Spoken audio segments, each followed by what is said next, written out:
Hey guys, I wanted to talk about the week ahead and what could potentially happen. Again, remember, it doesn't matter. We don't try to predict, we react.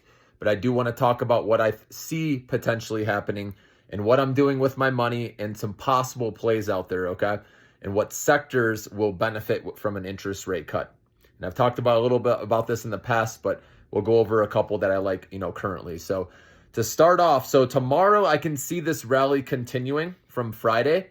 All right, as people get excited about this interest rate cut happening on Wednesday. Now on Tuesday, we have retail sales, which will have an impact because that shows the consumer, right? So if this comes in super weak, super hot, we know the drill by now, guys, then it will have a little effect on what the Fed does, at the meeting. So we want it to come somewhere in line with expectations, okay?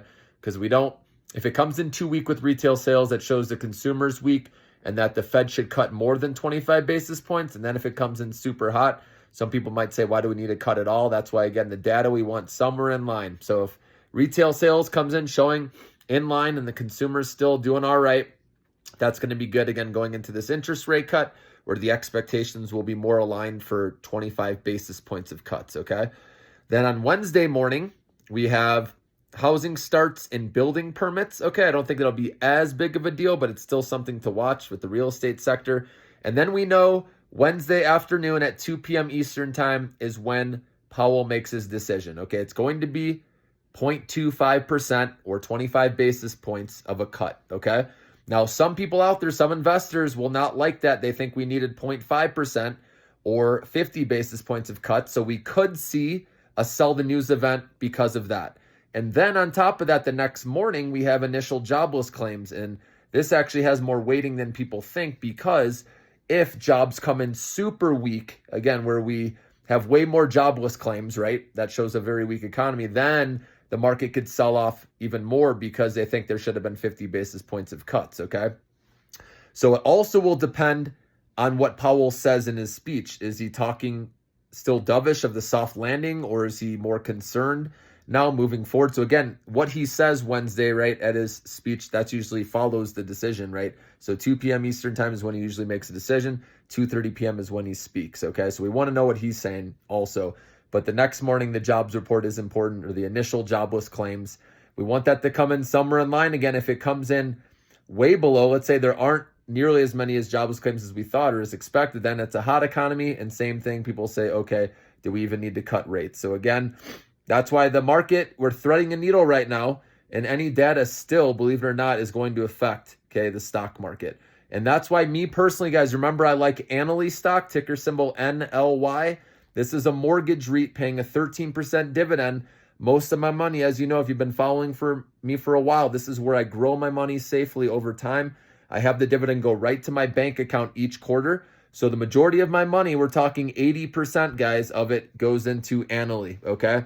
And the nice thing is it's an interest rate sensitive sector. Mortgage REITs, or again, the real estate sector has been what's performing well. They do well during an interest rate cut. Utilities also has been very strong. But that's why I like Annaly, but I don't play it for the stock price. Remember that.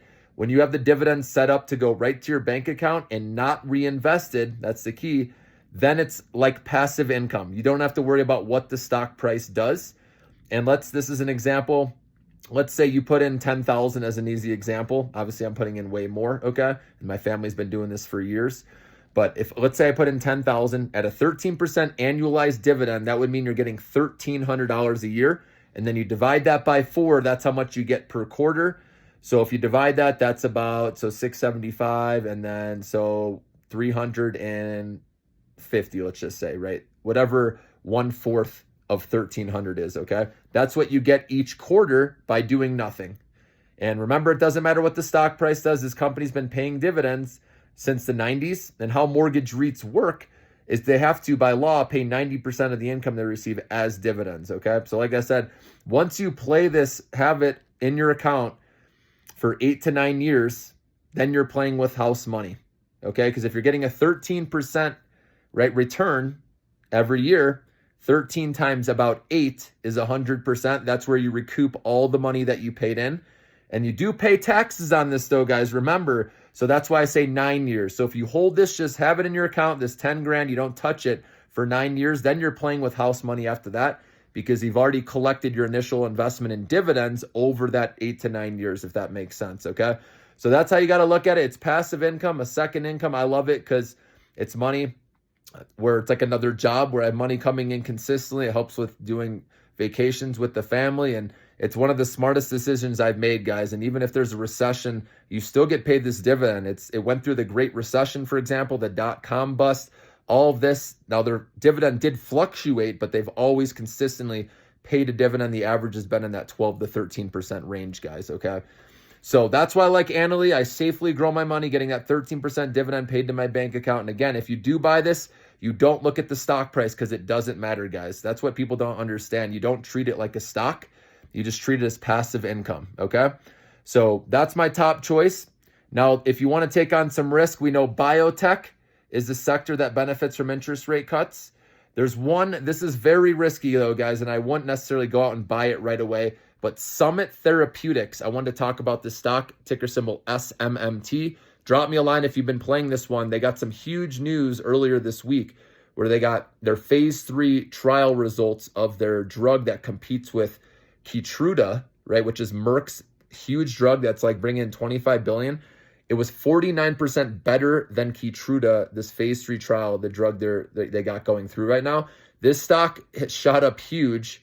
Okay, it went from like $3 a share. Now it's at 31, guys. Okay, so it's already had a huge run, but this could get bought out, this company, or maybe Merck makes a deal or tries to buy this company because honestly, their Keytruda drug is in jeopardy if this company, gets this through successfully with what it's showing, right, in these results.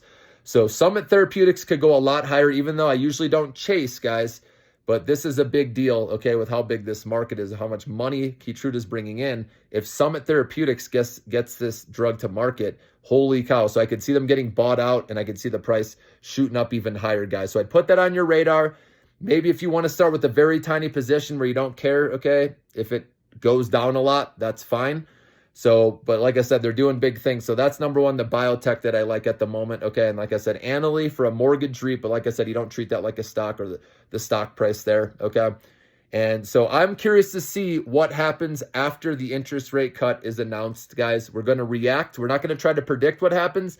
We react. So there's nothing wrong, guys. If you want to take profits, if you're a short-term trader, I would lock in your gains after Monday. I think the rally can continue Monday, maybe Tuesday, depending on retail sales.